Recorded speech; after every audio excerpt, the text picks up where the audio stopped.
சாதாரணமா எடுத்துக்கூடிய வயசு.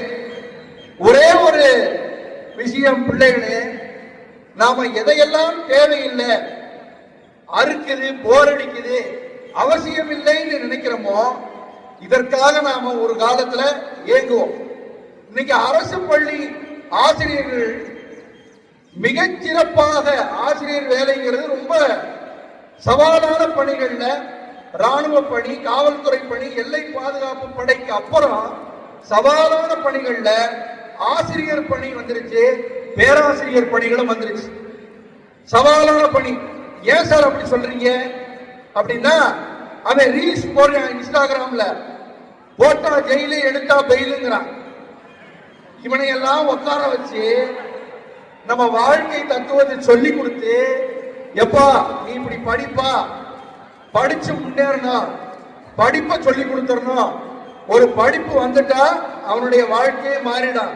முதலமைச்சரா நம்மளுடைய பள்ளி கல்வித்துறை அமைச்சர் அன்பில் மகேஷ் அவர்களை நடத்தின ஒரு மிகப்பெரிய விழா தொலைக்காட்சியில வந்தது. இப்ப எல்லா சாதித்த மாணவர்கள் எல்லாம் பேசினாங்க. அவங்க சொன்ன ஒரு விஷயத்தை நீங்க கவனிச்சீங்களா?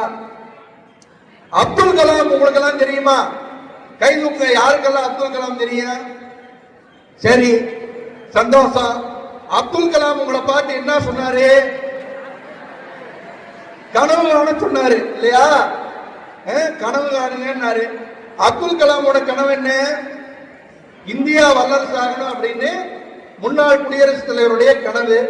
உங்களையே கனவு காண சொன்னாரு இல்லைங்களா? ஆனா அந்த முதலமைச்சர் பள்ளி கல்வித்துறை நடத்தின அந்த நிகழ்ச்சியை பார்த்தீங்கன்னா, உங்களையே கனவு காண்பதற்கு கலாம் அவர்கள் சொன்னார். ஆனால் நீங்கள் யாருடைய கனவுன்னா, உங்க பெற்றவங்களுக்கு நீங்க கனவு.